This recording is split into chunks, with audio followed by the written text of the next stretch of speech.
वासिया जैसे ही सुल्तान के ऑफिस पहुंचा, इसकी पूरी कोशिश थी कि किसी भी तरह अकरम जेल से बाहर आ जाए। अकरम की जमानत नहीं हो पा रही थी। वासिया जानता था कि जब तक सुल्तान अपना केस वापस नहीं लेगा, इसका भाई अकरम जेल की सलाखों से कभी बाहर नहीं आ पाएगा। सुल्तान अपने ऑफिस में बड़े ठाठ से बैठा हुआ था, जैसे इसको वासिया के आने का इंतजार था। वासिया ने जब्त करते हुए कहा कि सुल्तान, बहुत हो गया, तुम अपना केस वापस ले लो ताकि मेरे भाई की रिहाई हो सके, तो तुम जानते हो कि वो बेकसूर हैं।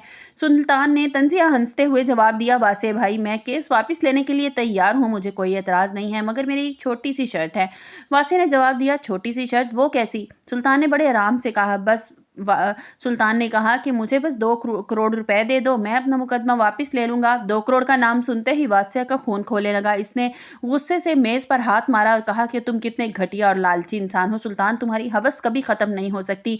वासिया ने इसे याद दिलाया कि तुमने पहले भी बिजनेस का लालच देकर लाख रुपया हथियाए थे और फिजा की इज्जत पर हाथ डालने की कोशिश की थी, अब तुम 2 करोड़ रुपए मांग रहे हो।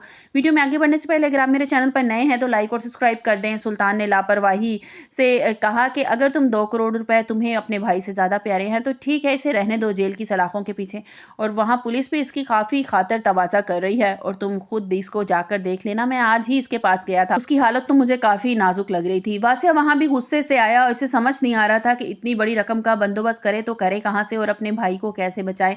जब वासिया घर पहुंचा तो पहले एक नया हंगामा इसका इंतजार कर रहा था। इसकी माँ नौशीन आलिया बेगम पर बरस रही थी। नौशीन बेगम ने आलिया की तरफ इशारा करके वासिया से कहा कि देख लो वासिया, ये लड़की इस घर में सारे फसाद की जड़ है, ये आई है जब से इसने हमारे घर का सुकून ही गारत कर दिया है। वासिया ने अपनी माँ को टोकते हुए कहा कि मम्मा, आप हर वक्त आलिया के पीछे क्यों पड़ी रहती हैं, इसका इसमें क्या कसूर है? नौशीन बेगम ने तड़प कर जवाब दिया, तुम्हारी बीवी की फिक्र करने के बजाय ना तुम अपने भाई की फिक्र करो, जो तुम्हारी बीवी के चक्कर में जेल के पीछे गया है। ये मैडम ही सबको उल्टी सीधी पट्टियां पढ़ाती है। वासिया इस वक्त बुरी तरह फंस चुका था। इसने अपने भाई जेल में था और रोज रोज की किचकिच से ही बिल्कुल तंग आ गया था। वासिया को सबसे ज्यादा ये बात परेशान करी थी कि आलिया की ख्वाहिश पर इसने अलग घर का इंतजाम तो कर लिया था, लेकिन आलिया ने खुद ही वहां जाने से इनकार कर दिया था।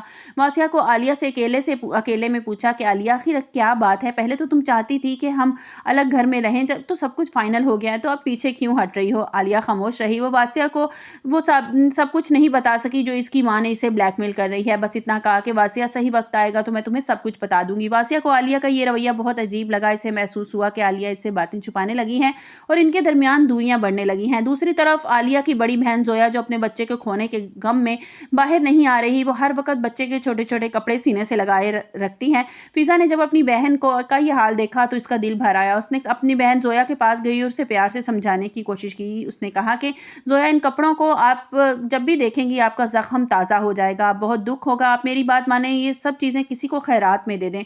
जोया ने रोते हुए कहा, फिजा, इन यादों के सहारे तो मैं जी रही हूँ और मैं अपने जिगर के टुकड़े को नहीं भूल सकती। जोया की माँ बाप सब इसको हौसला देने की कोशिश कर रहे हैं। बेटी, जो कुछ होना था हो चुका, अल्लाह को यही मंजूर था, अब तुम्हें खुद को संभालना होगा। उधर फरीहा अब वासिया के पीछे हाथ धोकर पड़ी हुई है।